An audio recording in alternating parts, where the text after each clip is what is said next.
welcome to my channel. Welcome to a very mixed and different video for me. I am going to be doing this in at least 4 parts, four even in the camera, and I will be doing the tagged questions with a little bit of a twist that Mrs. Coffee had mentioned recently on her premiere, if you watch her. But I pretty much am treating this as a kind of get to know me. Now just give me a second and I might block the camera. Let's see if I can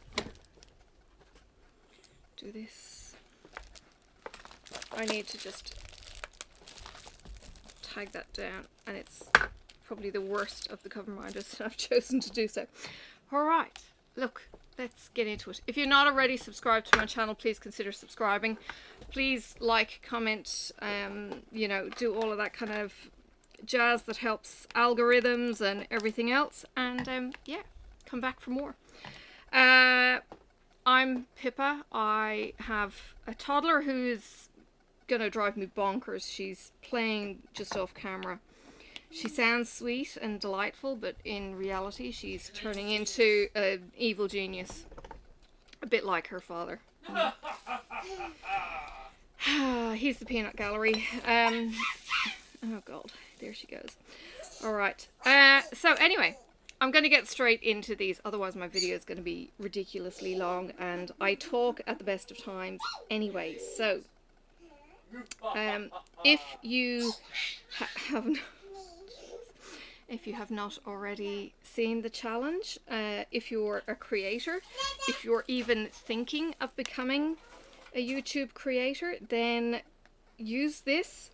I will have a link in the description to the document that I've used, because I'm changing it for each of my crafts, being the 4 physical crafts that I do, and it doesn't include recording or anything else like that. So in short, I will try and get some drills on, may or may not be successful.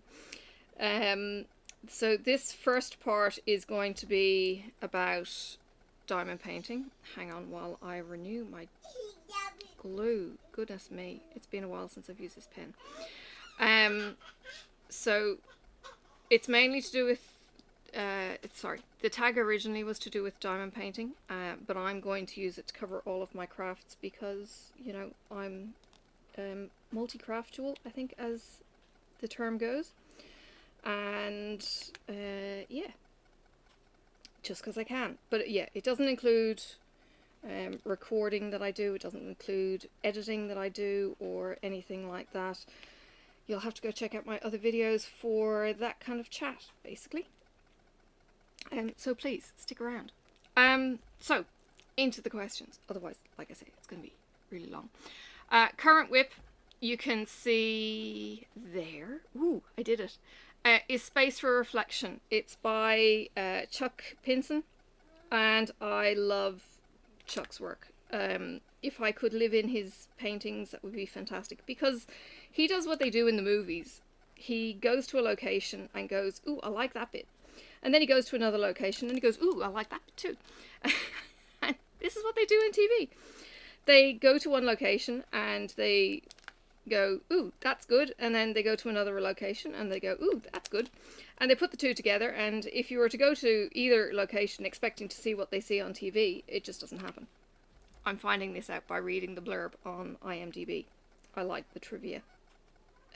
So there's that. So I like the scenes that he sets. I love the landscape. That log cabin there, my dream. I don't know if I'm ever going to actually see that dream come to fruition. Oh, it'd be fantastic if it did. It's been a dream for about 20 odd, no, nearly 30 years probably. I had a friend of my ex's who tried selling these Finnish style houses in Ireland, and I had absolutely no idea how anyone could be an owner builder or anything else, how they could afford it for a start. Didn't really understand the concept of mortgages. Yeah, looked through their catalogue and it was just like, oh, I'm home. It was just raked windows and lots of wood and delightful, absolutely delightful. Heaven in a picture. And so many scenes of Chuck Pinson do that for me. The other, well, I'll get into that a bit later.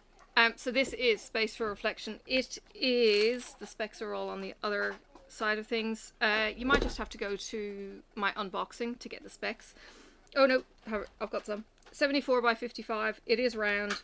It has got some ABs. It's got ABs, 2 ABs in the trees and in, I think, some highlights on the water were the ABs from unboxing a long time ago.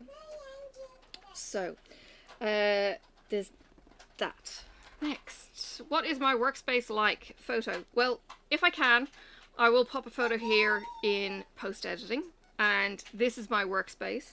Sophie does actually like jumping up on my lap on occasion, so I may even be putting in a photo that includes her. And it's in the lounge. It's off to the side, so it's basically like a little room in a room. It means that I'm not separate from the house when I craft, because that would make me not craft, I think. I mean, it's nice to have the escape, and it's nice to be able to, you know, close the door and have your space preserved. She's actually pretty good. She doesn't come in too often and destroy it. And she is 3.5. So in all that time, and I'm a full-time worker, she doesn't come in too often and do anything to it, which is good. I am kind of lucky with that. So my space is my desk that I've had since I've been a teenager. I actually had it shipped separately from Ireland. Then with the initial shipment, I don't know why it didn't get shipped initially. I left it in Ireland for some reason. Anyway, I organised for my brother to ship it over to me. I think he was shipping some stuff back when he moved back to Melbourne with his partner, because she's a Melbourneite. And yeah, he shipped it back with his gear. So I've had this since I've been maybe 16. No, younger. Maybe younger. Much younger. It's basically, the workspace is A3. There's another little space behind it, and there's maybe a single placemat setting on each side of the A3 mat. It's where my arch is that you'll see in the photo. And then at the back are some drawers which I don't use readily, and it's got some drawers at the front that it's more for storage than anything else. It's just handy. And my camera is jury rigged in a washi tape container and stuck down with blue tack, and the other camera is up on the arch. The overhead is up on the arch. You'll see that in the photo. Everything is jury rigged. The microphone is off to the side and everything else. Anyway, so yeah, I have made do with what I've got. I have got some tripod things now. They're usually pretty small. Well, other than things that your husband has dedicated his time and attention to, and gone out and found the best bargain. He's after praise now. No. No. You're just interrupting now. No, you see, because Marcus, I don't have time. No, fine. Goodness me. Yeah, I make do with what I've got. I don't have fancy tripods, don't have fancy stands, haven't got an OT light or anything else. I've just got a handy husband. That's who's even more expensive to keep than any of those items. You know how expensive OT lights are if you're a crafter. He's even more expensive than that. But he's handy to have around. He's what? He's handy to have around. Yeah. Changing light bulbs. Yes, especially when they're LEDs. Need soldering. I can solder. Okay, I probably can't solder to his standard. Blimey. And his standard is only criticised by his father's standard, so yeah. Anyway. But you'll have seen. What is your favourite DP pen and where is it from? Well, that's this one. And this is a Bethlehem Olive. I have spoken about this before. I'm not going to try and link everything in the description today, but what I might do is try and tag those links in the document so that you've got access to it if you ever want to go and check them out. But basically it is a Lazen Latherworks commission. I asked Daniel Olenor, I think. Anyway, I can never pronounce his name unless I'm actually looking at it. It's Daniel's creation with the pen. I pretty much gave him open slather and said, do the bumps per whatever comes out with the pen. Like, bring out the best in the wood, basically. And this is the creation that he has. I have since put in a stainless steel tip. Oh my goodness, this blue tack is driving me bonkers now. I've put in a stainless steel tip. The skinny heads are what I prefer on my pens. But I did spend the oodles of money on everlasting tips to see what they were kind of all about. I think you can since now get them on something like AliExpress, and you can also get them on Amazon. They're a damn sight cheaper than everlasting tips. I don't know. Stainless steel is stainless steel is stainless steel, I guess. No, my husband says no. So, look, take your chances if you're going to go shopping anywhere. You know, quality might be different. And I know, look, people do the resin pens. What's his face? One of those moon shops, not DIY moon shop, but the other one. Wayne Zhao is the store owner. I can't think of the name now. Anyway, Diamond Art Club started doing resin pens. People, you know, were crafting resin pens by hand. Look, they have to be made by hand anyway, but the cheaper places were doing the resin pens, and I don't know what the quality really is on those. Cheap and nasty might be some of the categories. So, you know, buyer beware. If you pay someone like hand turners, you're going to get quality. You're going to probably get them to polish to a higher standard. So yeah, just buyer beware, I guess. Okay. You can also get the steel tips in ones and various different sizes in the everlasting kind of steel tips. What is my favorite DP tray and where is it from? Well, actually it's this one, and size wise, if you want it, it's 11.5 centimeters to the shoulder, so corner to shoulder, and it is it's 8 centimeters widthwise, so 8 centimeters that way, 11.5 to the shoulder. I think overall it is, give or take, 26.5 centimeters. Sorry, 16.5 centimeters. 16.5 centimeters. So if you want to go onto AliExpress and look for those sizes, put in the search term large drill tray, and then of course go into the drill trays, and I've found them for roughly $4 each. I've got 5 of them maybe on the way. I've been diamond painting, and I will get to this question shortly, for about 3 years, and I bought these I think roughly in the first year. They are getting brittle because they've been in daylight, and you know how some plastics will go brittle over time. These do, so you will need to get replacements at some point in time, so they won't last forever. But they would be a hot favorite. I just like the shoulders, the spout, The lines go right up to the end. I find the drill trays that you get in the kits are terribly small, and too small really to work with. You can't shake enough drills to get enough flat, especially when you get into multi-placing. So I've got all of these drills, and you can see how many are the wrong way around. Excuse me. But I still have an awful lot that are the right orientation that I can pick up and multi-place without having to constantly shuffle. So that's definitely a thing, and I like that. I think one of the earlier trays I got was a blue one, and it had that pen rest on the side. I've think used the pink pen very early days and then ditched it for resin. My first being a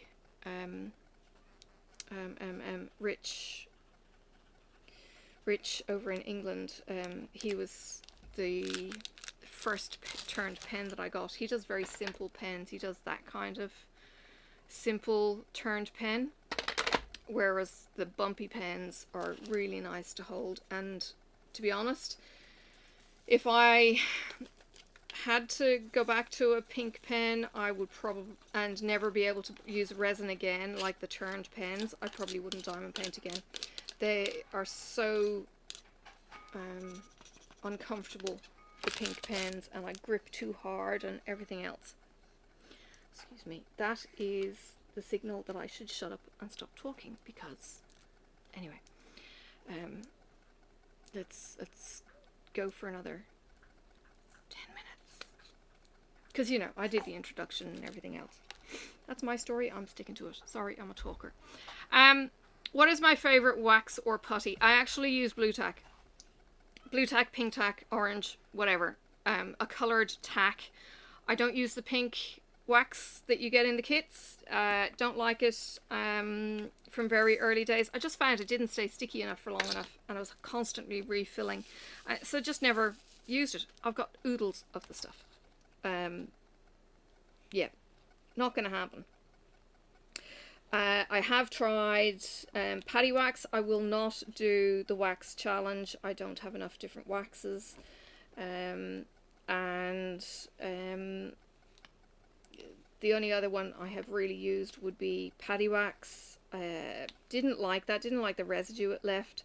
I was probably doing it wrong. I wasn't heating up the wax between loads. So what was happening was when I reloaded it, the fresh stuff would come out because it wasn't pressed into the old stuff, if that makes sense. So it would come off, and then there'd be wax residue, and it just drive me bonkers. So I just got put off. Smells fantastic. If you like smelly stuff, let's see, have I got some handy? There's a paddy wax tin. It's also very expensive to ship to me. I think there might be paddy wax in here. Yep. Alright. Look, this has been sitting in here for about a year. Shine Shop Designs. No? She's not Shine Shop Designs. She's Designs. Anyway. New smells coming out all the time. Alright. I haven't opened this in probably 2 years. And still smells. Strong as. I can't even. My sense of smell is all kinds of weird. I can't identify what the smells are. I have to look them up. That's still really stinky. So if you wanted to use it as a melt, go for your life. It will probably work and give you that gorgeous smell. Or chuck it in your clothes, or whatever you want to do. Having a collection of those smells. I think I bought the first one to have the pine smell, and I know from opening that one I'm still going to have the pine smell. I store them in their bags. I keep them in their bags. So the smell doesn't go. And to be honest, I've got smelly candles. I used dusk candles. They're probably buried a bit. Let me just check. I've got my smelly candles here. They still smell, but not as much as the paddy wax. And they're in an open cardboard box. So, yeah, storing in the bags is definitely a thing. And if you're into any of the scentsy stuff, you'll probably be well aware of the scent of those smelly stuff, and how they last, and best place to store, and all of that kind of stuff. Alright, there is a broken drill. Give that. Okay, 5 places online for diamond painting supplies in no particular order. Okay, my brain was I was just trying to download ideas, so in no particular order of any kind.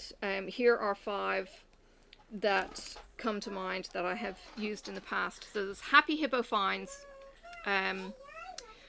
Oh, her name has escaped me now. Oh geez, I hate that. It happens too often. Not Karen, no. Oh, Lordy. HappyHippoFinds is on Etsy, and she converts pens and has anything. If you want it to come in a pen, she will find it. I hate that I can't think of it. I think this is one of hers. It's a little dinosaur pen.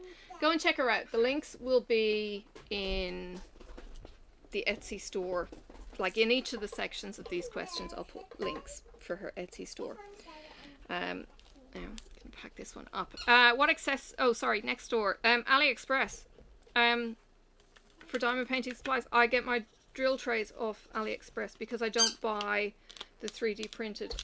Now, the reason why I don't buy the 3D printed is because the husband has a 3D printer, and he would potentially get a little bit, you know, sad if I went to somebody else and paid good money for something that we know doesn't cost that much to make, because we know how much things cost. That's if you put no price or no value. No value to the work and the hours and the design and all of that kind of stuff. Anyway,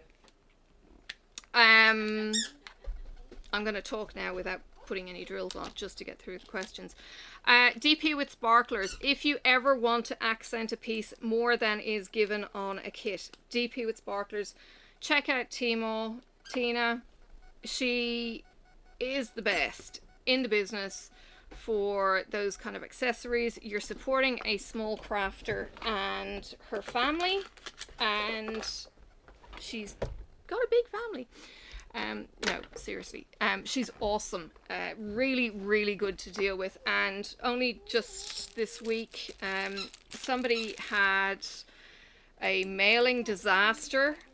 They got their package in the mail and it looked like it had been in a dogfight. It was torn to shreds, drills everywhere between. I think she lost 4 packets, 4 colors that were destroyed completely. And Tina has very kindly offered to replace those drills. Nothing to do with her, it was all to do with the packaging. And the bonus that I think it was Lizzie, the bonus that she got was she got beads from somebody else's mail that had also been shredded in the mail, and they were also in her package, and Tina's going, I know nothing about those drills or those beads. They weren't from Tina. So something went through and the machine ate it. Okay. Enablers Outpost. Now, Enablers Outpost do thick pens. Thick with a K. Now, Elizabeth, Edward, and Edward's brother are doing these, if you can see it. But look at that glitter. I asked for purple and orange in a resin, and that's what they did. They have actually made this. Now, they also did this gorgeous pen. I think this is a Midwest hybrid, or whoever it is. Again, go check out my unboxings of these. Oh no, maybe not. No, this might have been an Edward and Beth creation too, because I asked for the Gypsophila, the green, and the wood. Take that back. Anyway, they are using, I think, Midwest pens now. But Enablers Outpost if you want pens, and goodness, I think they're also getting themselves into trouble with other things as well. Just go check them out, and support a local. They're in North Carolina. I think it's North Carolina. It's one of the Carolinas. Yeah. And Rachel Wright Craft, I'm not sure if she's still got her shop open, but all of these kind of butterflies. I have got some pens from her as well, so some of these fun pens, you know, that wobble. Now these are just the pink pen inserts, or white even. Go away. Go away. But the pen is cute, and I think they glow in the dark or change color or something funky. But you know what? One of the best pens were from her were these. These actually drive my phone when I'm here and need control the TV or something. But this pen, can't remember where I got that. Maybe not from Rachel. No, this is, whoops. Goodness. There's a logo on it. Excuse me. Where is it? This was from, oh, this is the Sassy Devils. Okay, so that's from a cross-stitch pouch that I have. But it's got the stylus end and it's got a pen for writing. Invaluable. But this one is a diamond painting pen, but it's got the stylus. And I exclusively use that to drive my phone. And I didn't actually use it for diamond painting. I did put wax in it at one point, but yeah, she put the brass tip in there. What is an accessories company you haven't tried yet? And what's stopping you from trying them? Shipping costs pretty much will rule some out, and then the cost of US dollar converted to Aussie dollar puts me off. I got an order from DIY Moonshop, and that scared the crap out of me. It was for, I think, 2 diamond paintings, and it was over $200 back when I started for 2 diamond paintings, and they're not big. So things like that really put me off. Yeah, I can't think of a particular company that I've not bought from. There's the 10-minute timer. I need to stop. I need to move on. Okay. That I haven't bought from specifically that I would love to, other than companies who maybe don't ship to Australia. And that's another thing. Alright, favourite diamond painting accessory and why? They would be my drill trays. The trays that I showed you, the white tray. Cover minders, I have a whole heap of them all around. Sophie actually plays with the cover minders all the damn time. The flatter ones I actually store. These are my questions. The flatter ones I store on my tin. This is actually full of paddy wax, I think. That's where I've put it. Yeah, but I keep them kind of close at hand. And some of them have migrated from diamond painting into cross stitch. Alright. Continuing then. How long have I been diamond painting? 3 years. I can't remember if I started when I was expecting Sophie or just after I had her. She's 3.5, so it's all kind of her fault time-wise. What made me start diamond painting? I have actually answered this a long time ago. A friend of mine called Susie was posting and posting and posting, and I'm thinking, oh, that's kind of nice. These were just diamond dots kind of stuff. She was posting these and I'm kind of going, well, it's not bad, it's not bad. And I was after something to do. Things were kind of settling down with life and everything else, and I wanted to craft. Yeah, and there was one particular painting that she must have put up and I went, oh, I love that, yes. And I went out and I bought one from Ali, did a bit of research, got one from Amazon, I think. Started off with, you know, the black cat that you always see on Amazon. Got one of those. It was terrible. The popping drills were horrendous. Heard about Diamond Art Club and I thought, oh my god, you know, can't. And hummed and hawed on that for about 6 months. They didn't have artwork I particularly liked. Then they started getting in some artwork that it was just like, oh wow, it might have been Graham Gherkin. And fell in love, and that was it. I was done. I was a DAC addict after that, and AliExpress can kind of go jump. Huacan were big, and it got into the stage that Huacan were actually doing such a bad job, I stopped going to them. And I'm going to give you something more interesting to look at. That's from Tmall, by the way, if you can see it. There you go. Yeah, so it's all Susie's fault, and I've gone from there. How long have I had my platform? Well, this is the only time you're going to have this question. I've been doing videos for at least 2.5 years now. I think it was April 2 and a bit years ago that I started. Sophie was very small. Do I do other crafts? What don't I do? I've I haven't done all. I've done lots. But currently my crafts are diamond painting.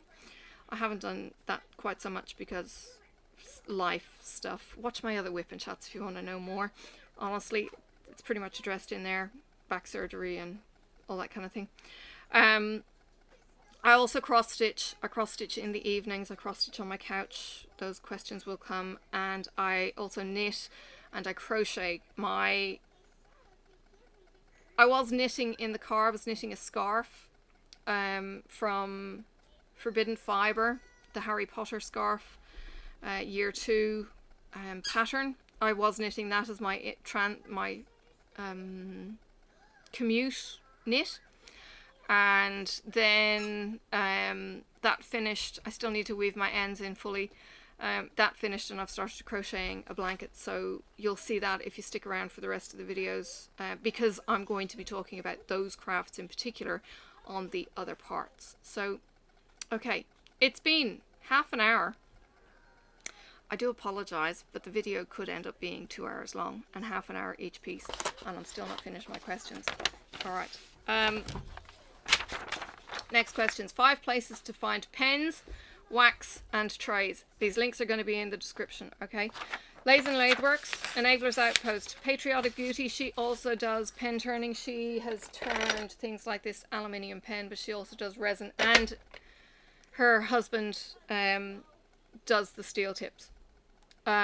So Texas. Jim's Handmade Pens. He has done, well, I'm not sure which one he has particularly done, but he has done the same one that's on the video with this. Jim has done that pen somewhere in my collection. I actually have like a bucket of pens, right? And that's not even all of them. I've got 3 or 4 mugs back there full of pens.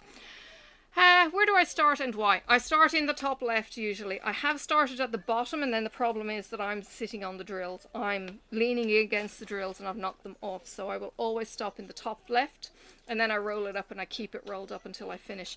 If you're interested in that, watch my wrap-up video of how it progresses in it was a Diamond Art Club Galaxy. Watch the wrap-up video for that and you'll see how I kind of conclude. And I've opened it for the very first time on video. Haven't opened it before then. So yeah, there's that. Name 3 people, including other creators, who I would like to meet. Well, Rachel Ray, she's my home buddy. She's in the southwest of Ireland. I was the east of Ireland. So she talks home to me so much and it's just awesome. Cal, my Welsh sister. Yes, and Mrs. Coffee, Leisha. I would like to meet all 3 of them. So yes, and I will meet Rachel. I will meet Cal. You know, unless they pop their clogs before I get back to Ireland. But if I get back to Ireland, I'm definitely catching up with the 2 girls. I don't necessarily know that I would get to the States in that trip, but I would certainly make the effort for Rachel and Cal. Okay, what is the genre? What genre of DP is my favourite? They'd be landscapes. Chuck Pinson and Graham Gherkin. Graham Gherkin still is on the Diamond Art Club site, but he's not got some fresh stuff lately. Does a lot of those autumn scenes, the wet weather ones, that kind of thing. And cartoony images, the Randall Spanglers. I love the Dragonlings. I just got to join his group. I have 2 of his books that are going to be coming out to me signed. Wow. So one's for me and one's for the grandkids, and yeah, I'm so looking forward to that. The Adventures of Dagmar and Dewey. It's going to be all kinds of cool. I love the Dragonlings, and I'm slowly getting there with my collection. What is the biggest diamond painting you've completed and how long did it take you? It is a custom. If I have time editing, I will add the picture in somewhere here. I'm still working on it. It's something like 110 by 80. It is my Mount Wellington sunset view. It's just gorgeous. It was a view that I had for over 10 years, 15 years here. And yeah, it's just breathtaking and I love it. And it's very tranquil. And yeah, it's the mountain. Everything revolves around the mountain in Hobart. So yes, it's gorgeous. So there's that. It was a custom design. It was my own photograph. And I got it converted by a company called Stitch Diamond. The drills aren't necessarily the best. They'd be like a 7 or 8 out of 10. No, maybe a 7. 7 out of 10. If they had better drills, it would be amazing.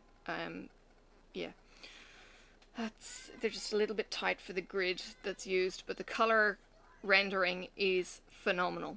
The Alan Singos, or Alan Chingos, Cingos, that was it. Alan does the conversion, and she does a brilliant job. What would a dream kit include? It would be poured glue. It would be square. It would probably have the acrylic drills. I think they're the shinier ones. And it would be an 80 by 60 or bigger. 50 by 60 is a real pleasant size to do. It takes me about 70 hours to do one of those, but it's not really big enough to get all of the details in. Do you prefer confetti or color blocking? I actually like a mix. I don't like straight color blocking. I don't like crazy confetti, which is a Chuck Pinson.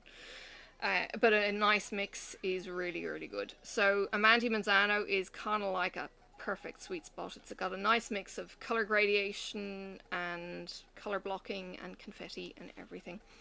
Name top 5 DP companies. Mine would, well, DAC has got to be up there at the very top. And then in no particular order, there's Craftably. They are doing some amazing work.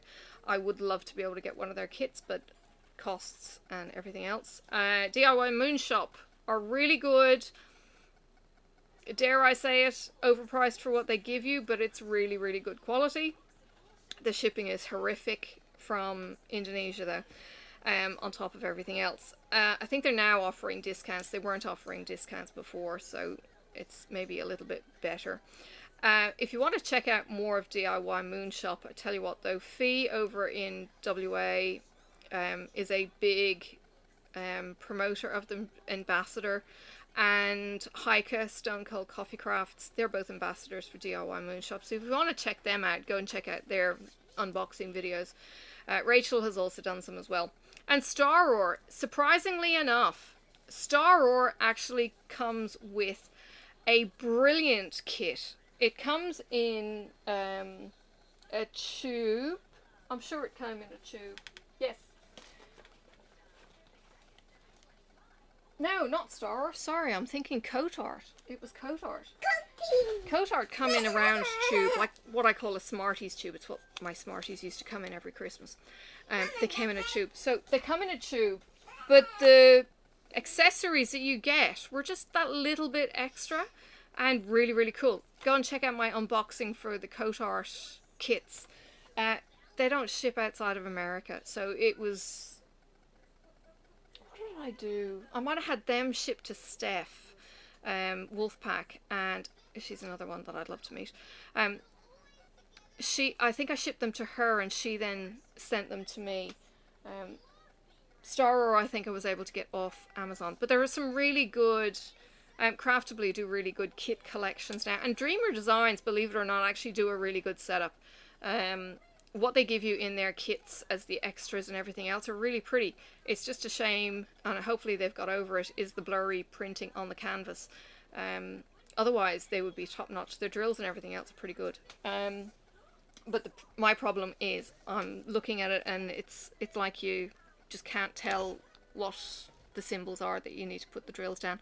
And when it's next to another symbol that's very similar and it's blurry, you just got to do it in really small doses. I'm way over time. Alright, stick around. I will have put timestamps in on this video so that if you don't like any of the other topics, or you do, whatever, you can jump to either of them. Thank you for joining me. And I am now going into cross stitch. So you'll get a different location.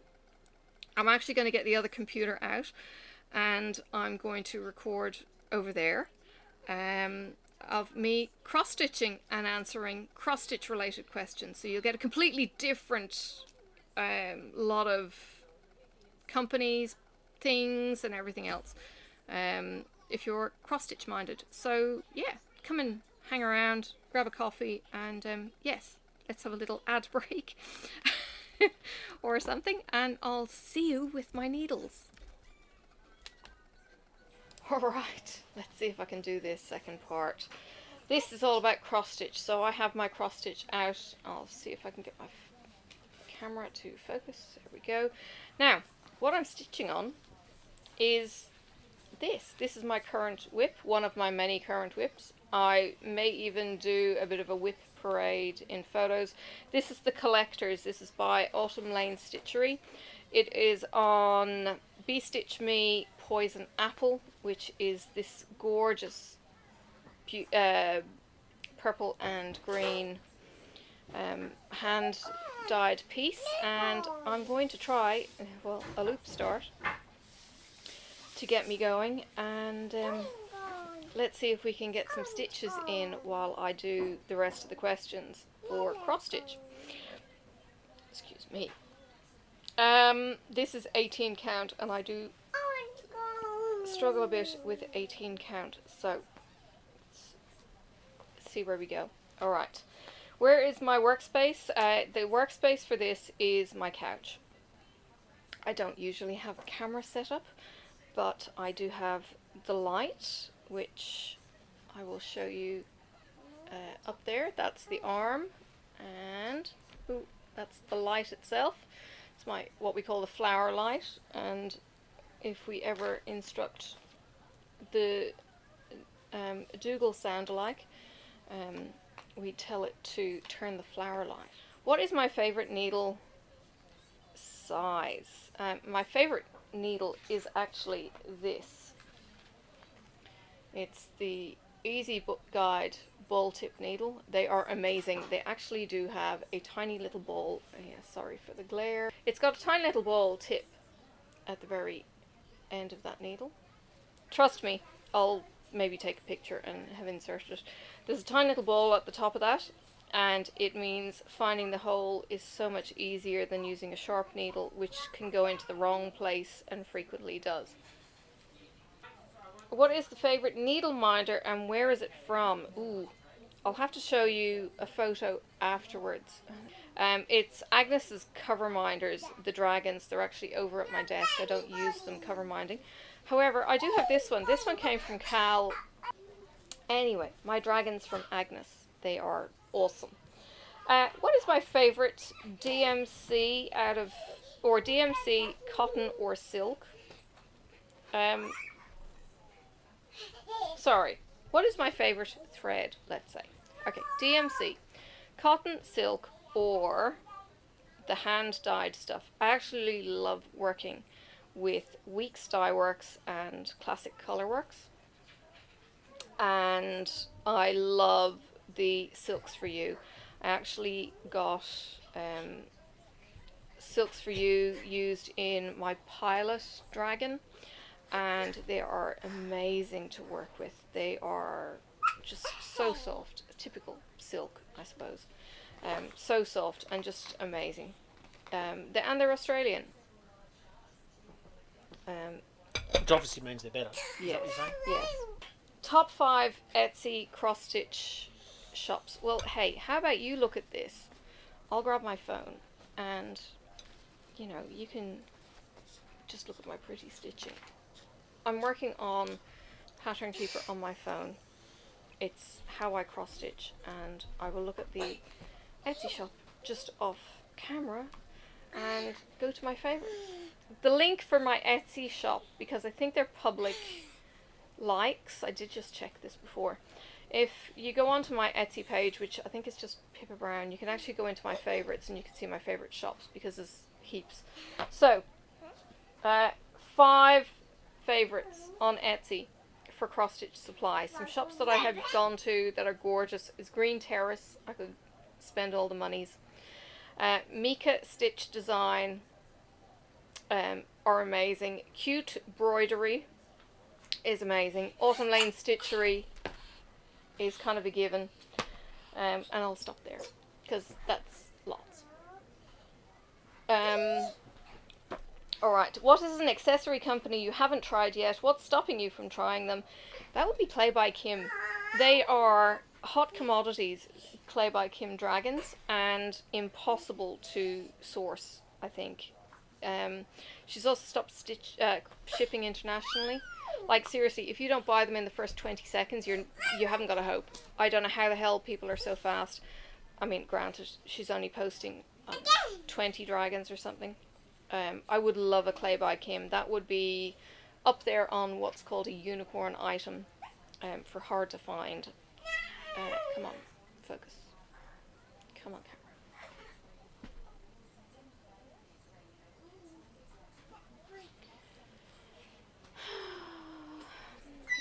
camera. Favorite cross-stitch accessory and why? That would be a project bag and or scissors. Scissors. They would be these kind of scissors. This kind of scissors even. This kind of scissors. So the short side is the handle, and then they spring open. So really, really handy. And I found these pretty ones with the flowers on them just recently on Ali, which makes them even more cool than my usual ones. The other ones that I use exclusively pretty much are the fold-up style scissors. These fold-up scissors are brilliant. You can get them with plastic handles or with the metal handles. I've usually got these in something like a sassy pouch. I think I ended up getting, 2 pairs, but they fold up really handy. And they're fantastic. These scissors, I tend just to be able to tuck them under my thigh on the couch so I know where it is, I can feel where it is. They're not going to stab me or anything else. And yes. How long have you been cross-stitching? Project bags, by the way. I use these project bags. This is an A3 mesh pencil case. The other things I use are other pencil cases, and I have got some quilted pencil cases, kind of project bags, sorry, but they are more expensive to get. Okay. How long have I been cross-stitching? Over nearly 30 years. I started cross-stitching when I was a very young mum, maybe pregnant or something, or at home with my youngest, and got some kits and that kind of thing.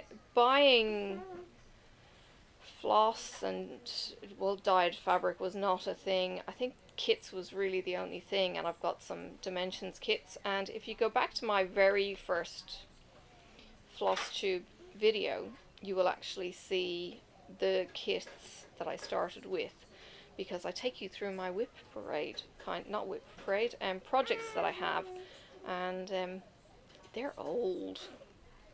One of my very first projects is a wolf, and I haven't finished it, and I must actually see if I can finish it. It's on Black Ada, which is a challenge, and I might have to crank out my secondary light pad in order to see the stitches.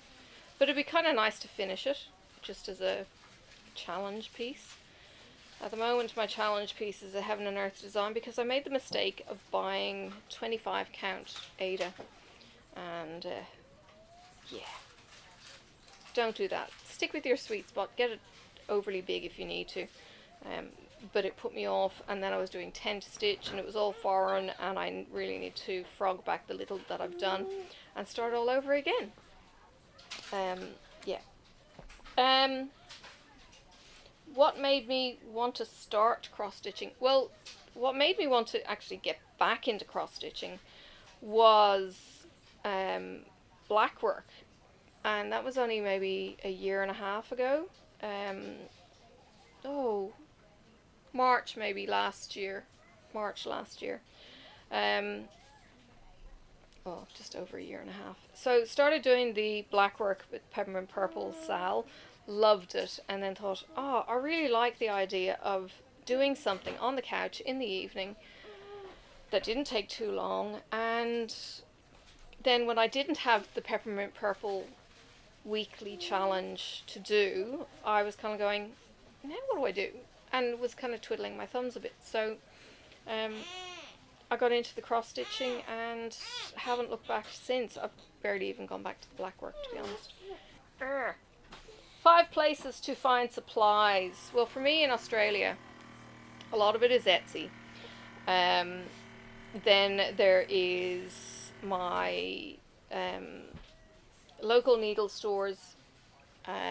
Itchy Stitchy is a fantastic website that I use for cheaper flosses.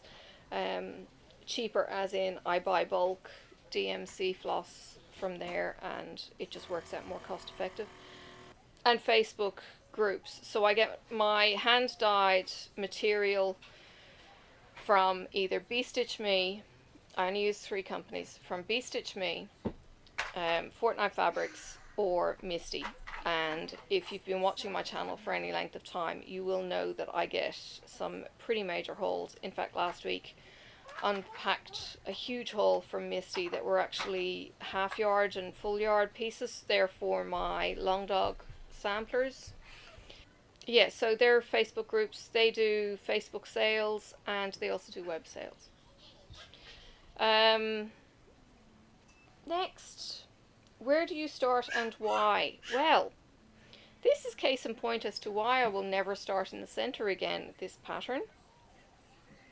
This fabric, as I say, this is called Poison Apple. It is a gorgeous, gorgeous piece of fabric. And I thought, okay, I'll start in the center of this one. It was basically an 18 by 29, I think. From memory, the tag is in my bag somewhere. I keep them with my kit while I'm working on them. But I started in the center and I will never ever do that again because I've got tons of leftover on the left and on the right and on the top and on the bottom, and if I had started in a corner I would have been able to reuse a piece of the fabric for another project. Name 3 people, including other creators, that I would like to meet. Well, in the cross stitch world, I would like to meet the girls in the Black Needle Society, Katie, Laura and Athena, over in Arizona? No, they're not Alabama.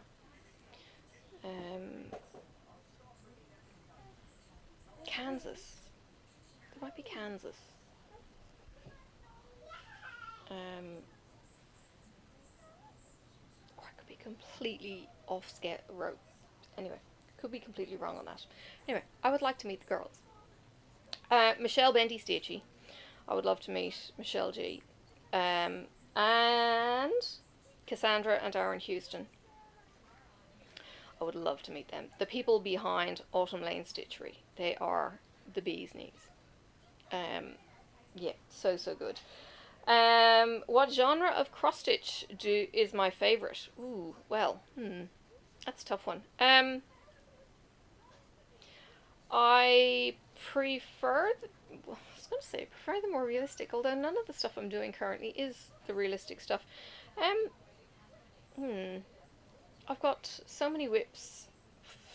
I mean, is there such a thing as a genre? I'm not really a Quaker sampler fan. I like stuff with good detail and blending. So that eliminates some of the more simpler cross-stitchy kind of patterns that are out there. And they're usually the free ones. I really like designers who put some bloody effort into their designs. Like the Etsy stores that I've mentioned, and that kind of thing. Yeah. Right. Flicking the page. This could only be a good thing, because it means I'm finishing up soon. What is the biggest... Oh, typo. The biggest cross stitch I have completed. Well, I haven't completed it yet. I'm still working on it. It's the Harry Potter Letters from Hogwarts Sal that started in 2020 by Stuart Cunningham. and I had to wait for ages for my piece of fabric from Misty, so it was probably April or May by the time I actually got going with that. And I'm still stuck in chapter 4. The introduction took forever. Parchments took an age, and now I'm starting to fly along, but I haven't actually picked it up for ages. I was supposed to pick it up when I went on retreat last month, September even, no, October, and the retreat got cancelled with 3-day COVID lockdown, so I didn't pick it back up again. What would my dream kit include? Now, cross-stitch kits do come, and normally you just get the fabric and the yarn and the pattern. But if somebody created a kit a la the diamond painting community, what would it look like to me? Well, it would have, I'm going to park my needle and then I'm going to put this down. It would have a needle. It would actually have the Easy Guide ball tip needle. Now, they won't, it's never going to happen. Come on. Camera? There you go. It's never going to happen because people are funny when it comes to their needles. Okay, so I might like the ball tip needle, somebody else is going to hate it. I might like a particular fabric, somebody else is going to hate it. So you never are going to have everything that you want in a cross-stitch kit. But in saying that, there are certainly accessories out there that you can get, but it won't come in a kit form. So I'm going to let you just focus on that while I keep talking. It would probably consist of Weeks Dye Works Classic Colorworks colors. They are variegated, hand-dyed, lot of yarn, gentle art samplers as well. They all are dyed in the States. They just have a gorgeous colour range, and I've worked with them and they're amazing. Otherwise, silks for you would be fantastic. Project bag. If you watch my Black Needle Society unboxing, you'll see some project bags there. They're just basically large pencil cases, large bags, but they've got these gorgeous collection design on the front. So the Gilmore girls had a Gilmore design. The Harry Potter had a Mandrake design. The Halloween box had an Autumn Lane Stitchery design, that kind of thing. So it's project specific on the cover. Needle minders would be a given. Love needle minders, and to get something like this as an added, to have like a needle minder given as an extra is awesome, really cool. Scissors, it's really handy to have a scissors set that goes with the kit or the collection. I don't know if that will, you know, and that's just my thing. Pretty much anything that you might get in a Black Needle Society box, to be honest. It's got everything, or even in my Sassy Pouch. Now, Sassy Pouch is for Australians only, and you'd have to go look up Sassy Pouch on my channel. But Sassy Pouch, Black Needle Society, there are a few other companies that are starting to do needlecraft kits, so something like that. That kind of has it all, really. It's not really a kit, but it is like a box. Do I prefer confetti or colour blocking? Well, this is kind of confetti-like in that it's got bits that you're jumping around, and certainly in these leaves it's a little bit trickier to do your counting and stuff with, but it's not bad. I like a bit of a mix, though. I don't like the flat colours. Yeah. Name your top 5 cross-stitch designers. Autumn Lane Stitchery, Durian Jones, Bothy Threads. I think they sell in kits. I don't know if they sell individual patterns. Mika Designs, and anyone on my Etsy store. I apologise for the child. She really is not listening. She's just been a stubborn 3-year-old right now. One of the brilliant accessories I have found are these thread spool huggers. They hold my rolled up fabric brilliantly, and I don't have to then grip the fabric and everything else. So yeah, they would be another trick and toy that I really enjoy. Alright, I'm gonna stop. I'm gonna load up my, I think it's my crochet that's next. Load up my crochet. See if I can, no, I can't switch off the auto, but it might be different when I'm crocheting. And we'll see how we go. I might not do it all at once. Marcus is cooking and Sophie is being a pill. I might wait until later and then continue recording, and we'll see how we go with that. But yeah. Links will be in the description. I know this is following on from the diamond painting, but in case you didn't watch in the diamond painting section, I have a document with all these questions on it, and I will add that as a link so you can go and view it, and some of those links then will work in the Etsy stores and stuff like that, so you can go and check out my favorites and all that kind of stuff. And do you think the camera will focus? No. Come on. It's very pretty though, the collectors. Lots and lots of black. I think there's only like 6 colours in the whole pattern. It's really cool. Yeah. Let's see how we go. The collectors are a story that Aaron and Cassandra, or Aaron, has come up with, and there's going to be 5 or 6 parts in this. It's all kinds of cool. I do love the imagination from them and all of the designs that they come out with. It's very, very cool. Alright, I will see you around the tubes, and see you in the crochet bit. Alright, I'm back with crochet. Let's see how I go with crocheting. Ah, lordy. Why do I do these things? One of the first questions on this, well, you've heard them all before, is what is my current whip? Well, this is my current crochet whip. It's my only crochet whip. This is a corner-to-corner silt blanket, silt stitch blanket, and I'm using a dark green, a very pale green, a grey, and then I'm going into bars in this.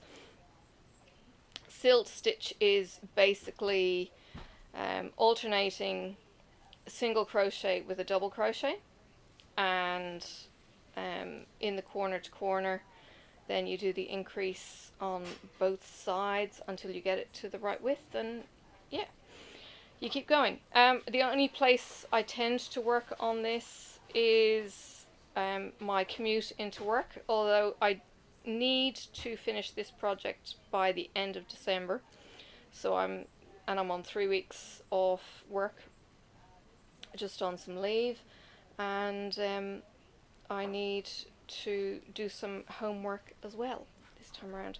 Now I'm using, it feels like butter yarn, which is an acrylic yarn. It's so soft. I kind of figure it's going to be used up in Sydney. I'm actually going to put that in between my knees so I can get some tension on that wool. I'm actually giving this to my son who's up in Melbourne, sorry, not Melbourne, he's up in Sydney, and it's stinking hot in Sydney, so chances are Killian's not going to actually be under this. He's maybe going to be on it or something. I don't know. So I don't really want to make it too small that he's going to grow out of it too quickly. Yeah, well, hopefully I'll be able to get it done. I saw the stitch on somebody's, I think I was just Googling crochet blankets and saw the silt stitch. I thought, oh, that's really pretty. It looks really, really cool. And looked up how to do it, and it was like, okay, I think I can do that. It's pretty simple. Let's give it a go. It scared me. Seriously, crochet scares me. I know I'm reasonably proficient now-ish. My tension is probably quite terrible. I'm not consistent enough and all of that kind of jazz, but you know, it's my 3rd ever project, so shh, I'm trying, people, I'm trying. Okay, so try and answer questions while I'm doing this. What is your workspace like? Well, actually, the workspace is my car. I am the passenger in the car, and it stops me from watching bad drivers on the road while hubby drives me 10-15 minutes into work each day. And to be honest, I was knitting in the car, my only knit project that I had, and sometimes that got pretty tricky. Whereas the crochet has been much more manageable, I think. Is that, yeah, maybe that's a thing. To just do as the in-car project. So I've really enjoyed having hands down, eyes down, I suppose, and hands busy. That I'm not on my phone for the beginning of the day. I can, you know, talk to hubby, not stress about the cars, and you know, it's just my anxiety reducing place, I guess. So yeah, that project finished. I just need to work in my ends, and that'll be done. What is my favorite hook? My favorite hook is this one, the Boy, Boye. It's a metal hook. Oops, sorry. It's a metal hook with a silicone handle. So that's it there. This is a 4.25. It's a G. The silicone is quite secure on that hook. The hook goes all the way to the bottom of it, and it's good shape. Although Mrs. Coffee, when she is starting a crochet along, teaching a Grafgan pattern, and of course the Christmas lights one. I'm not gonna do the Christmas lights in those colors. What am I doing? I bought floss yarn. Sorry. I bought yarn in my store in Spotlight, but the store is closing to do a relocation, so they're not restocking anything, and I wanted to have cotton to use it as more like a face washer kind of cloth to get wet, so I bought cotton yarn, and there was only a couple of colors in that, so I ended up getting a teal, a green, so like a tealy blue, a green, and a cerise cherry kind of pink. So they're my three colors. So I could do the lights in the same color or whatever. I could throw in, oh, I have got some other cotton wool. I've got white, and I've got purple. I might have green and brown. Ooh. Okay. I digress. So I might have the yarn for that. So it'd be nice to be able to kind of stitch along with that, crochet even along with that. What are your favorite scissors, and where is it from? I could have used yarn, but I'm going to be talking about that in knitting too. And I've got a question. What's in the kit? I don't know why. I was clearly cutting and pasting, and I've done something funky with that question.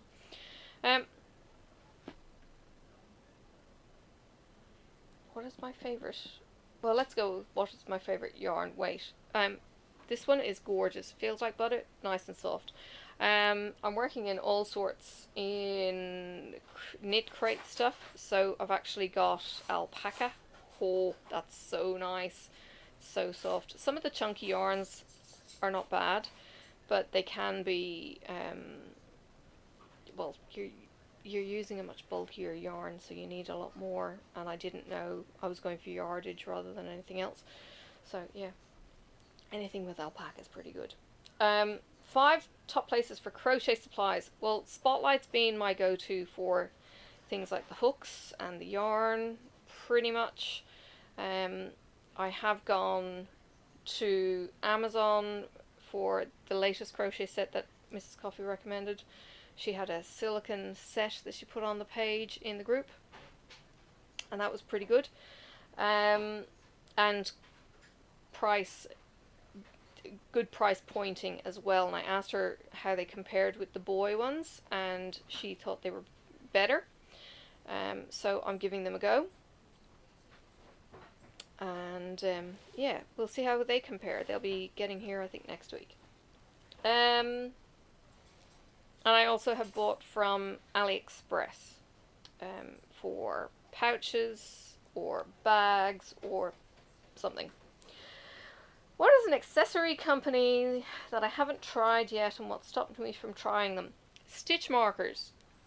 Stitch markers are really expensive, and then when you're paying conversion rates and shipping costs on top of that, it just puts them exorbitantly expensive. Also, wool. I would love to get Dragon Horde yarn. Haven't, and again, the exchange rate is ridiculous because she, I think, is English, and Mothy and Squid would be similar. The exchange rate is just preposterous, and shipping them on top of that just really makes it quite expensive. And I haven't found many local dyers. I think there's 2 in Hobart that dye. Yeah, they don't really do it for me. Yeah. Favorite crochet accessory and why? Well, they would be these little doobalakis. These are stitch markers, and you can get these in all kinds of way, but these are from, I think, Hook and Cable is this one, and they're little hanks of yarn. It's just so cute. That came free with Forbidden Fibre, I think, gave me this free. And then these are free from Knit Crate, actually gave me these ones.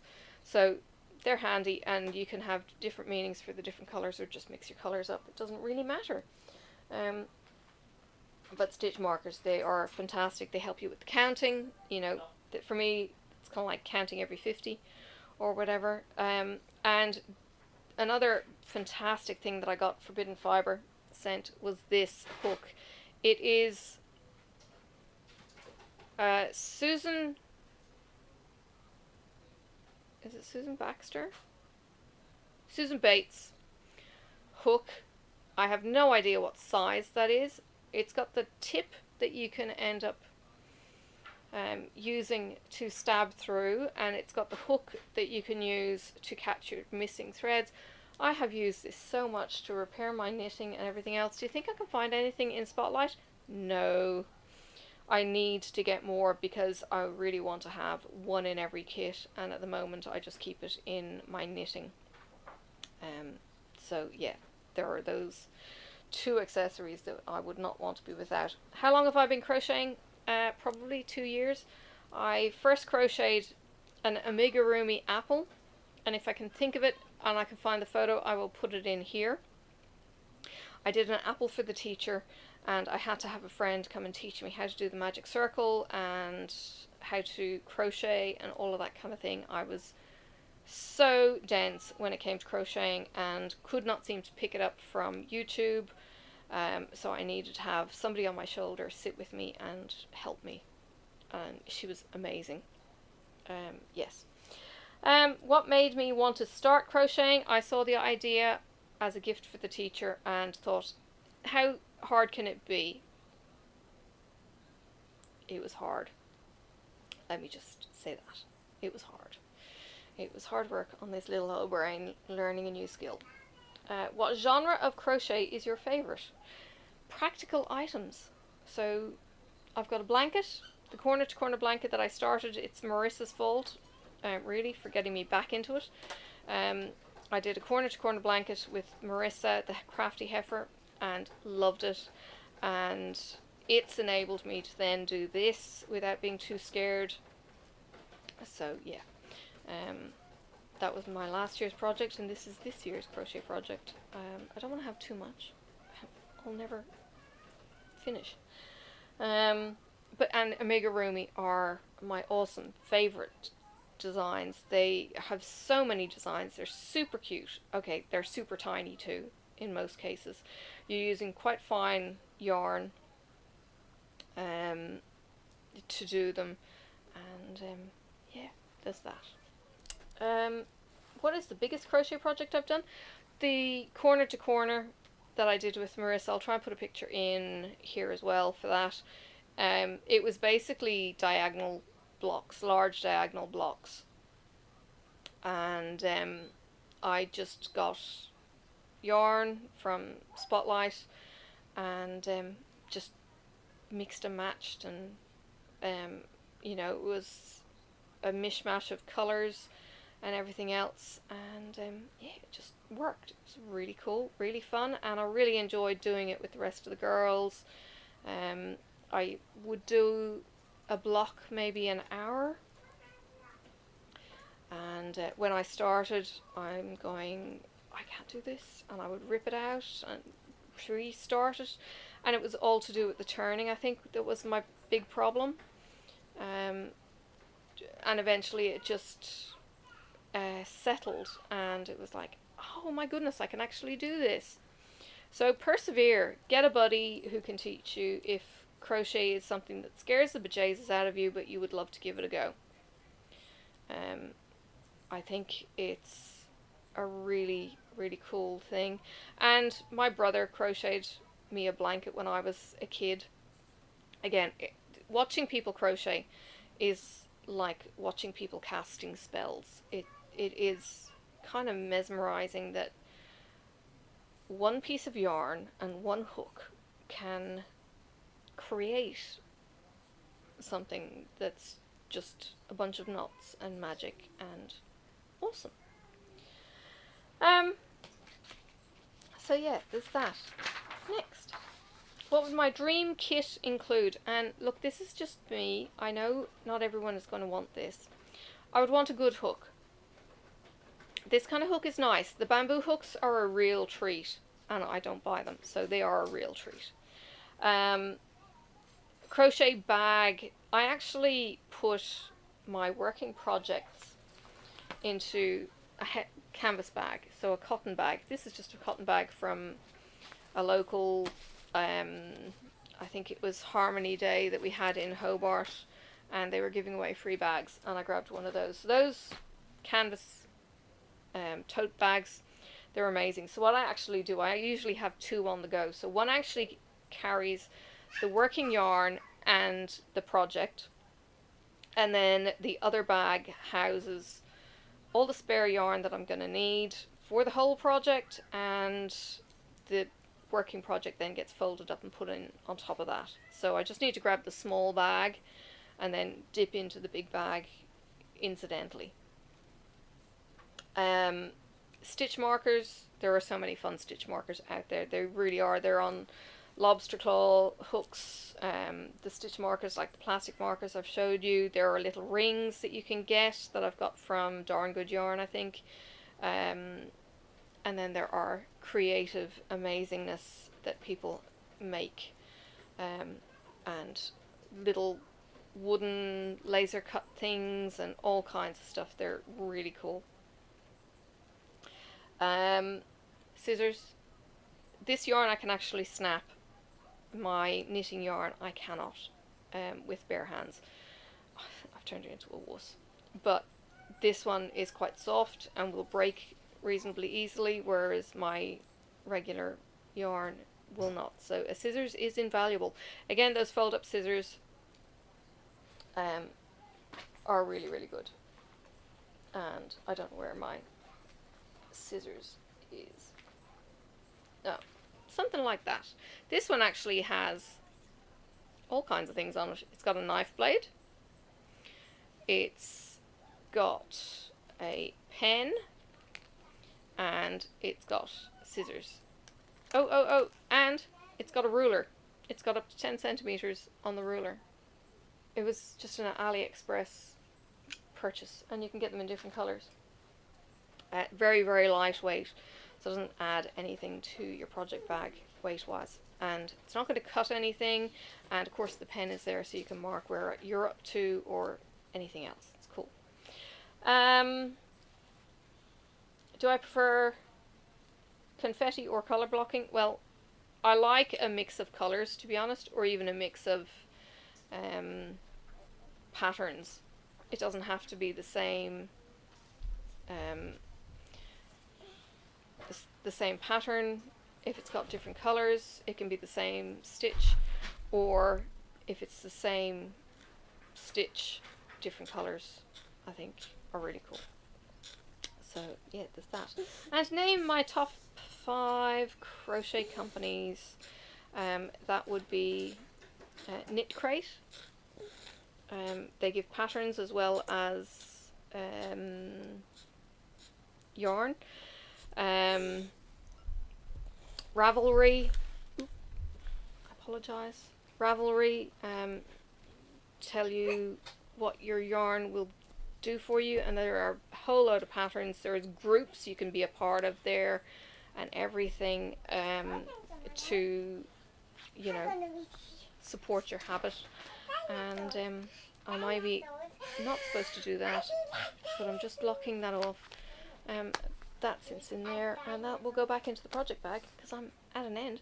But Ravelry will actually give you patterns that suit your yardage. So say for instance this ball is 199 meters or 218 yards. I could key in however many balls of yarn I've got, what the weight is, and it will filter what patterns I get then that will work for the amount of yardage I've got. So that's something that's really cool if you have a yarn stash and you're kind of going, what the hell do I do with all this? Or you do something like Shawlography or Stephen West Knits of West Knits. Stephen West does the most incredible colours, and you will see some of them in the knitting section. So I will let you pause, refill, coffee, pee break, or whatever else you need to do, and I will see you in the next section of the video if you want to stick around for the knitting bit. Stay posted.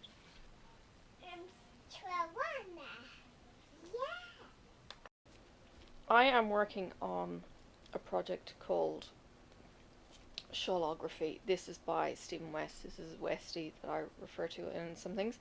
These are all my colours. I've got green, I've got purple, I've got cherry, I've got orange, I've got pink. It's variegated, and I've got that bright green, and it's a bit in your face. It's like, have you got sunglasses? I've seen a couple of versions of this that are with much more subtle colours, and yeah, let's just say this will either go with everything or nothing. It's been fun learning. Actually, it's a really, really cool stitch so far. I have got one major screw up. Shh, just means I'm not going to get stuck. In my soul will not be stuck in this piece. I missed a stitch, and my little green lines are not quite perfectly in line with some other section. I was like, it's fine. It's all off consistently. I think, oops, missed some there. But I have 3 rows to do to finish this section. Sorry, to finish this section to then get tricky. Yes, where I've got to pick up stitches, and that means I've got to go back onto Westy's YouTube and watch the tutorial because I need to learn which stitch I have to pick up.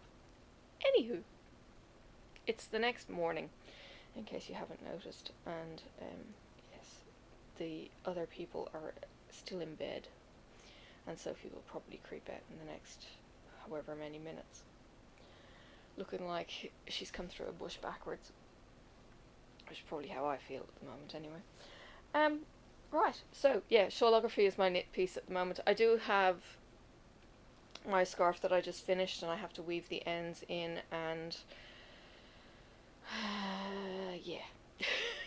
Most of them are actually woven in, I think. I think I learned how to do the weave in about halfway through, so they're probably woven in. But I think what I wanted to do was try Norman of Nimble Needles YouTube and tutorials. He's awesome.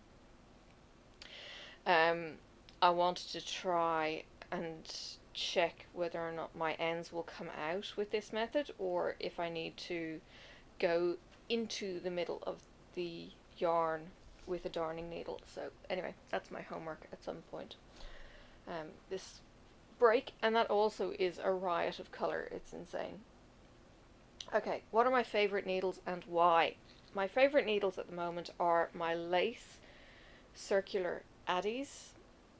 Lace means it's an even pointier tip than normal, and for this kind of going into 2 and 3 stitches and everything else, they have been fantastic. I did actually start off with the other addies. They're probably in my other knit bag, and they're slightly rounder in the tip. They're still pointy. These are also, I don't know, they're gold. They have the information actually on the cord, if you can read the cord, because it's tiny. Yeah, but I have actually found when I'm getting tired at night and cross-stitching is getting to be a bit of a chore, I can pick up my knitting and it's okay on the eyes, because you're not kind of going, where's the stitch? So it's actually not bad for a late night project. Yeah, and because it's in sections, you're not bored with anything for any particular length of time. What is my favourite weight or yarn? I really like the sports weight or fingering weight. It's quite thin. This is not it. This is a... there's lots of names. It's double that anyway. I think it's a double knit. That might just be the name of it. It's an Uru yarn. It's from Knit Crate. And yeah, fingering, hang on, let me show you, is this kind of weight. And I'm going to see if this is going to work. This is silk. Come on, focus, you stupid camera. This is actually a silk from Darn Good Yarn, and I'm going to ball it up because of that variegation, and I'm going to use it in a section. I need to find out which section I can use it in, but it will be amazing to have that variegation go through. An alpaca blend. I was saying in the crochet section yesterday, when I get my knit crates, it's for me all about the feel. If it feels nice, then I'm going to be more likely to wear it, I'm going to be more likely to use it, and the alpaca blends are to die for. They are so stinking soft. I think I actually have an alpaca mohair, but something to keep it together, and tencel or something. It's incredible. If you want to know more about my yarns, please go and watch my Knit Crate playlist, All Things Yarny. If you're into the yarny stuff, you get to see the colours, you get to feel, get the description from my feel and everything else. Top 5 places for knitting supplies. Well, for me, actually, with my knitting, most of it comes from Spotlight Store, which is our local haberdashery store here in Australia. They're actually moving from the city where I work to the suburb where I live. How cool is that? No, not really, because it means that if I need anything, I just, it's only 5 minutes down the road. It also means I can't walk there during the day, which is all kinds of disappointing, because they sell everything from every craft thing is in there. Cross stitch, cricket. They're actually doing a clearance sale at the moment, 40% off. It's not going to get any better, and no, I'm not buying a cricket. More money. More hobbies, more crazy. So Spotlight, Knit Crate, I get most of my yarn from Knit Crate now. I was getting Darn Good Yarn boxes and I stopped. Darn Good Yarn boxes though are only silk. It's not worsted. It's a waste product, recycled. So I was supporting that for the first 2 years with the box, but then they started changing it and it's like, yeah, I'm out. I tapped out. Great resource, great for empowering Indian women into business and all of that kind of thing, as in India country. But it just started chopping and changing, and I know costs go up, but yeah, no, not for me. I'm paying conversion rates and shipping and everything else, so not for me. Etsy is another one. Stitch minders, stitch markers can be bought off Etsy. Patterns, I haven't really bought them off Etsy. There's Dragon Horde yarn, Forbidden Fibre. Actually, you know what? There are oodles and oodles, to be honest, of places out there to get hand-dyed yarn, and it's just delicious. And you probably can't really see what I'm doing, but probably can't even see any pretty knitting either. Stitch markers. Let me tip the camera to me just a smidge. There we go. Alright. My favourite knitting accessory and why. Stitch markers. Stitch markers can be a lot of fun. Now, you saw in the crochet section I've got the little stitch marker from Hooked on Cable, and you've got all the little hanks of wool. I have them bookmarked on my Etsy. I just haven't bought them because it's, you know, expensive for what they are with shipping and everything, so I haven't. I've been putting more of my big money into, say, fabrics for cross stitch or something. I haven't really invested in the knitting side of things, because knitting for me is my commuting project, and I therefore don't have lots of things on the go. Now, in saying that, I may end up knitting a project that I've knitted before for Sophie, and that would be maybe a project to do at home. How long have I been knitting? I started knitting when I was a kid. I don't know who taught me, maybe Mum. Started off with one of those scarves that never get anywhere.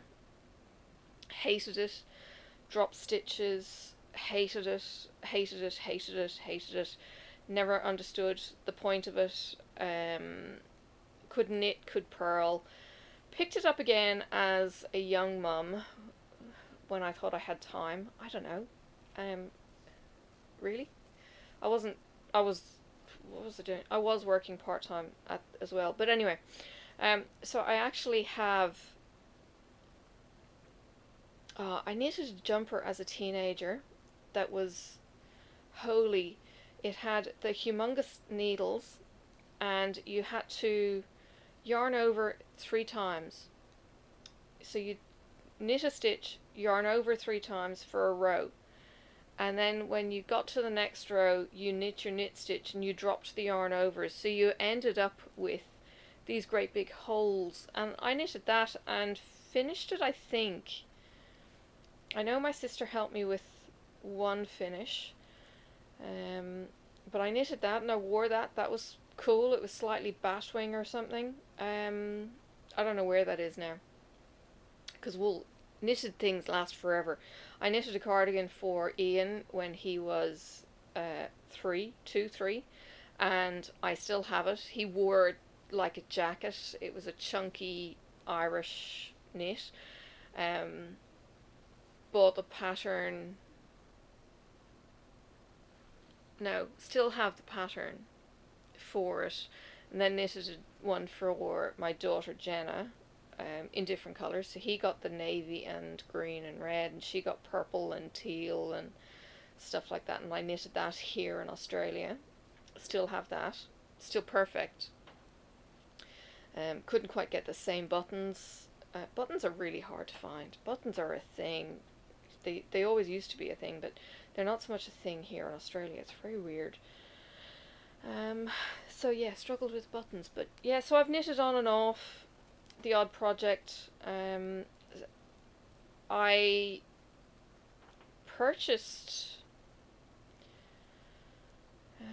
it must be like not a Karen cake, there was a company, Catton? No. It's a little named company. Anyway, they gave a little tutorial magazine, and I have that, and that's what I always used whenever I was starting off again, because I was rusty. Now I just go onto YouTube. YouTube's got everything. It's amazing. So yes, and I'm Irish, so I knit English style. I have tried with West Knits to do the continental, and I haven't practiced. I should be practicing now, I guess, because it does look quite easy, and it does just take practice. And I did start off this shawl doing it his way, but anyway, so yeah, I've knitted on and off since I was a child. I got a Forbidden Fibre box last year, and that started me knitting the shawl. And oh, I taught the family to knit. I did these. Now, this bunny is actually only a square. You knit a square, and you stitch up one end. His butt's opening up, so his beans are falling out. It's filled with white beans, just as a weight, but I should have put them in a little bag. But it's a square. You pinch the two corners together for the ears. You fill it with, whatever toy stuffing that you can. Made a pom-pom.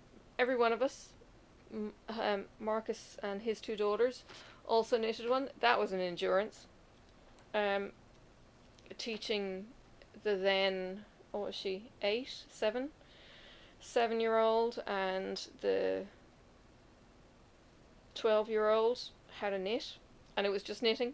It wasn't knitting, purling, or anything else. It was just knitting. And we knit the 12-inch square or whatever it is, and then I put them together as bunnies for them. Yeah, we all have a knit project. Like, as I said, Marcus has even done it. He used to knit before. His mum was a big textile worker, and she doesn't do that anymore since she had her stroke. So I had lots of resources with her too that I've now lost. Anyway, Mum made me want to start knitting. Well, as I said, I probably didn't want to start knitting, but patterns got better, and I knit the jacket for Ian. Top 5 places to find supplies. Etsy's pretty good. I mean, Etsy's got everything except maybe the commercial needles and stuff, and to be honest, there are so many different needles out there. I haven't tried them. They get very expensive if you go into the fancier ones. Addie's kind of up there in price from a spotlight comparison point of view. You've got your boring grey needles that Granny would have. You've got your wooden needles that Granny would have. And then you've got these and the circular needles that get specky. And then, oh my god, the circular needles with the tips that come off. Whew! That's a whole different thing. And then you got bamboo because it's sustainable these days. So yeah. Facebook, the knit groups are all there. There are sellers who do the little bits like the stitch markers and stuff. Patreon, I've also got supplies on. Mothy and Squid. She is Scottish. She's slightly crazy. She does crazy Instagram videos, and her name has gone whoosh out of my head. Yes, she does amazing colorways. Dragon Horde yarn. Oh my god. Seriously, the UK is spoilt for dyers. Indie dyers, I think they call themselves. Yeah, the new industrial home dyers. They're just incredible. And Mothy has been going around to some of her local fairs with stall, selling all her lovely yarn. I joined up for her Patreon. I think I actually paid for 3 months. I only got 2 months of yarn. Be careful when you sign up, people. I got 2 months of yarn. I got the orangutan, which is actually this orange, funnily enough. And I got a poison arrow frog, which is red with black spots. Wow. It's just gorgeous. Very, very rich. Now, was it Mothy or might have been Mothy? She recently did a black, which I may just have to bite the bullet and buy, because it's a black dyed, and I know who it's from, but by golly, it's going to be expensive. Wow, it's incredible. I'd love all the colours. What genre is your favourite? I have to say the modern is definitely my favorite. I haven't tried cable. Cable scares me. Cable is like the Aran sweaters that you would see in Ireland, and that's just like, what? However, I'm doing this kind of magic with, you know, these kind of stitches and these kind of things. I mean, geez, German short rows, what the hell? I'm doing wedges. I'm doing these stitches, but they're not just straight stitches, they actually widen out, and I've probably twisted my stitch, and that's why it's not widening as much. I'm learning. Yeah, it's, you know, apparently there's brioche further down. What the hell is brioche? Hike has scared me. What's the biggest knit project you've completed, and how long did it take? It is a shawl, and it's got paisley swirls in it. Okay, I'm probably going to have to change. I don't like paisley, okay? Let's just get that straight. I do not like paisley print. I don't know why I don't like paisley print. Maybe it's because of the old style paisleys that I don't like. This one actually has the shawl I'm talking about, the biggest project that I've got. It takes me over an hour to do one row, and it's fingering wool, and it was like, holy cow, like it was going to take me forever.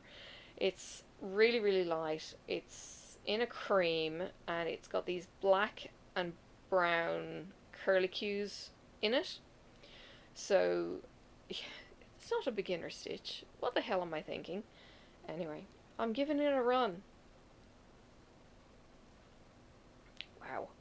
It got knitted, and I got up to some joins, and then, I don't know, I put it away, or I took it off the needles.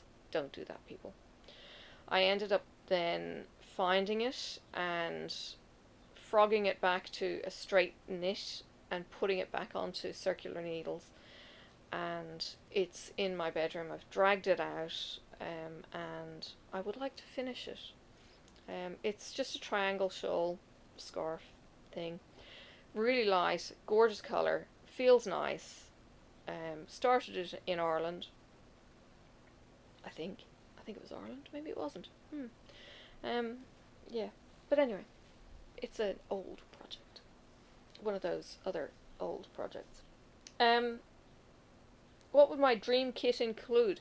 Now again, this is something that can never happen, because people are picky with their needles. I like the lace needles, somebody else might like bamboo, and somebody else might like something completely different, so it's never really going to work the way I think of it in my brain.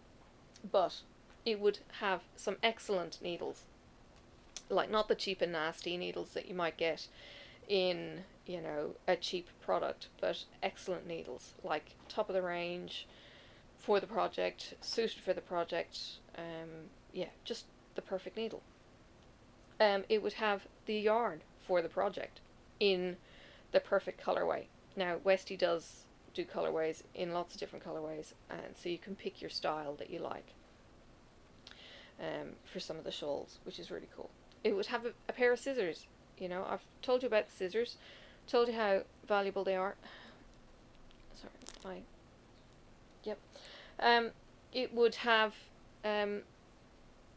needle or stitch savers. That would be what I call these little babies. Well, there's these. Marcus printed those. They're little. There we go. So Marcus printed these. You stick your needle into those, and they're cute. So that's a 3D print. I'm going to leave my hand there, because that's where it's focusing. And find my silicone ones. Oops. These are my silicone ones. These came in... what did they come in? They came recently in a knit crate.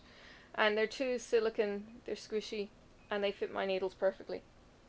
So they are perfect. So a pair of those. Long time to get there. And it's the kind of thing that you get, and I've got, in something like a Forbidden Fibre Christmas box. So if you ever get the chance, if you're into the knitting, you'll probably know of the subscription boxes out there where you get those little special extras, you know, and that's where you get all those little things that you kind of go, oh, I don't need that, I don't need it, I don't need it, and then you get it and you go, oh my god, where has this been all my life?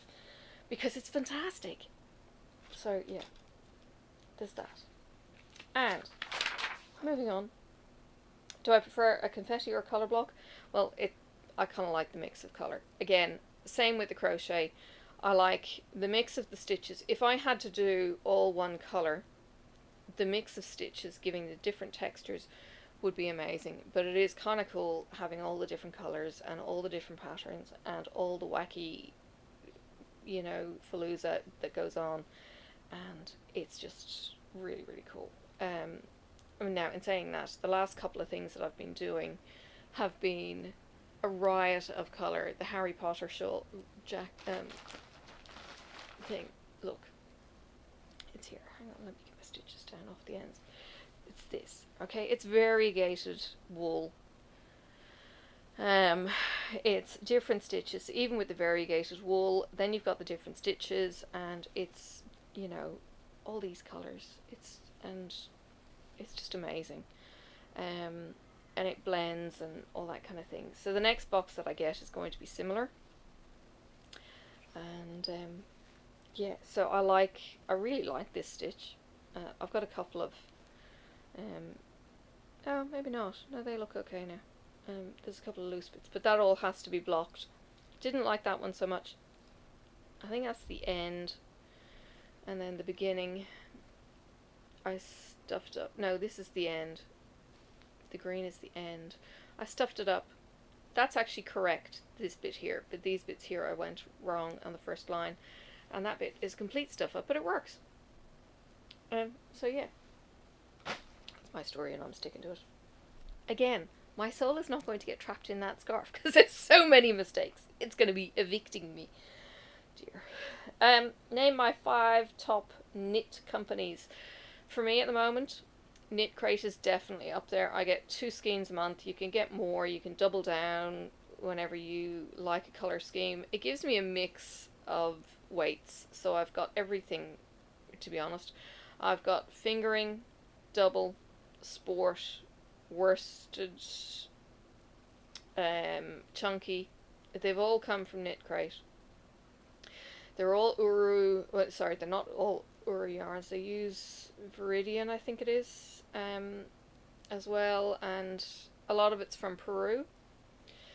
But you get a mix of materials from just wool to the alpacas, all that kind of thing. If you want to check them out, go to my video playlist in Darn Good Yarn, Knit Crate, and All Things Yarny, and you can see the kind of wools that I've got. Ravelry for patterns, and I keep saying this, Ravelry, I've been told, I haven't actually done this search. Ravelry, I've been told, if you have a ball of yarn and you have the weight, you have the information on it, you can go onto Ravelry and you can filter your searches so that you've got your length, you've got your weight, and you can then filter for the project, and it will give you a project that will fit the amount of yarn you have. I think that's fantastic. And you can also have wish lists. You can follow designers, you can be in communities, you can comment in the communities, you can have your support people. It's a fantastic resource. Ravelry is everything to the knitting world that I can see that you would want in a compact space. And then of course you've got the YouTube community as well. Mothy and the Squid in the UK, I think Gillian is an amazing dyer. She is wacky as 2 beans in a pod, but she is an amazing designer. She dresses up in suits and does weird things on camera. Let's just leave it there. Oops, I slipped out my knee stitches. Yes, no, Gillian she's an amazing designer. She is a very strong woman and spokesperson for humanity injustices too.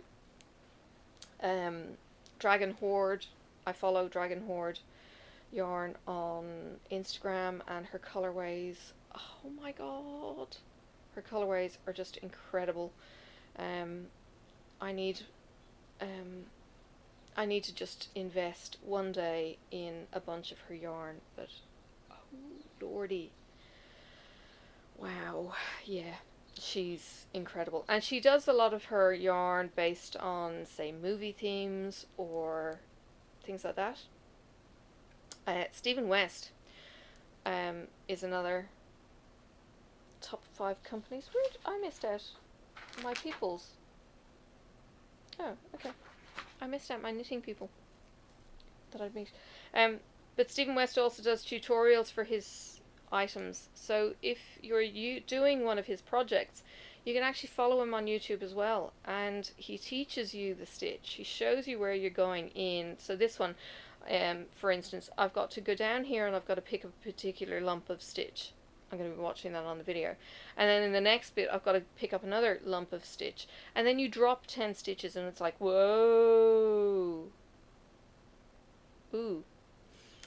That kind of thing. And he teaches you that in fantastic focus, color, speed, everything else. And, you know, he doesn't treat you like an idiot or anything like that. He's just, and he's fun. He's American, moved over to Amsterdam when he was 21, and he's just fantastic as a teacher. The other teacher actually would be Norman of Nimble Needles. He's got 2 channels.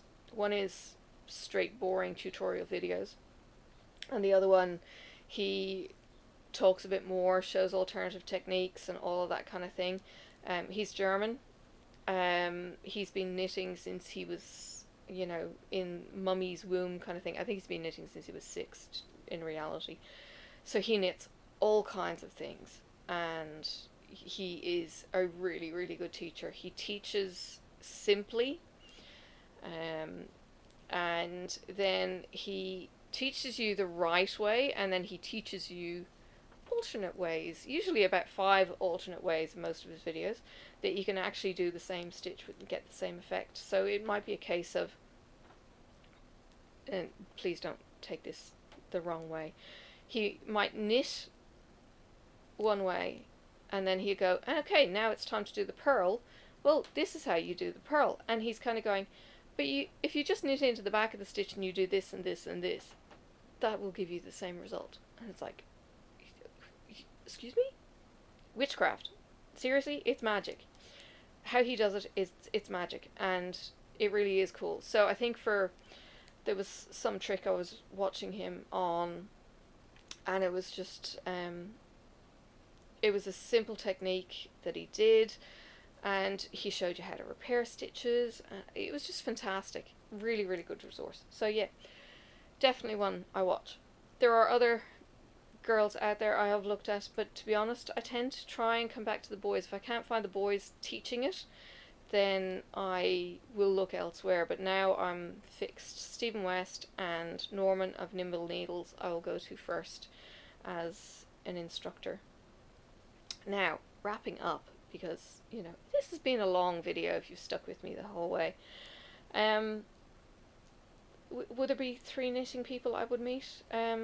I probably don't know enough in the community, to be honest. In the knitting that I would kind of go, ooh, I want to meet you.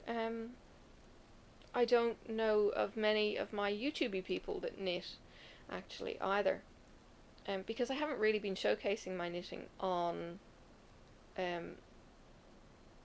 my channel. I know Rachel does.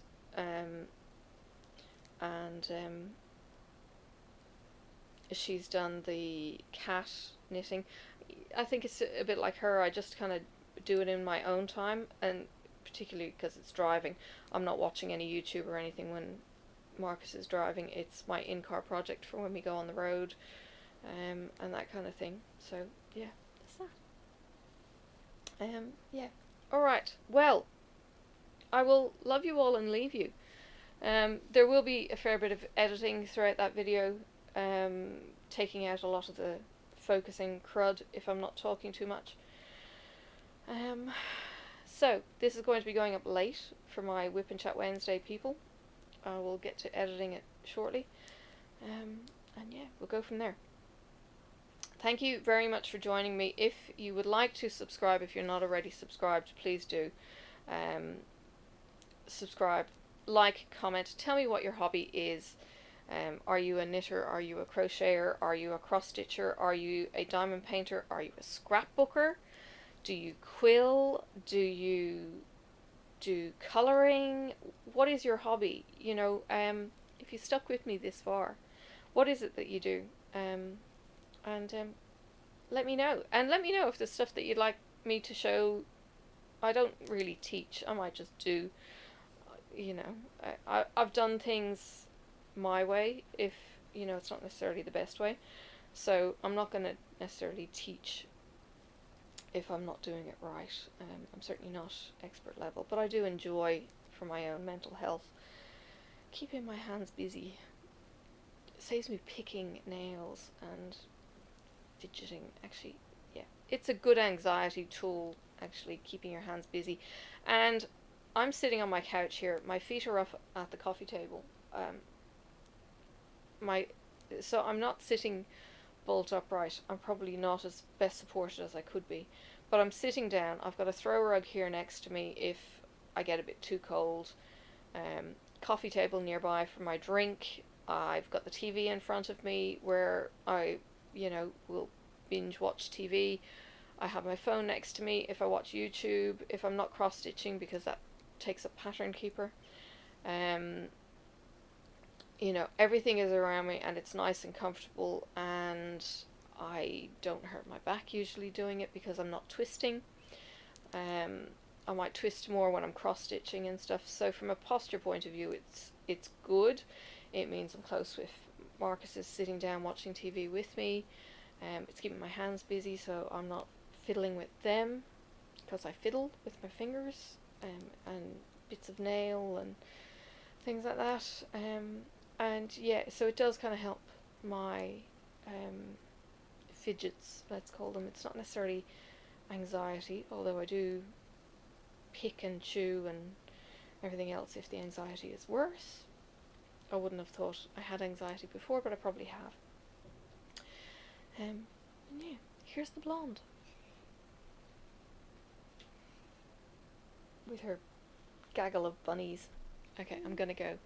Her bed hair is ridiculous. It's gonna have to be brushed today. Morning. Okay, gonna go. Bye. Thank you for joining me. May the road rise up to meet you. May the wind be always at your back. May the sun shine warm upon your face, and the rain fall soft upon your fields. And until we meet again, may God hold you in the palm of his hand.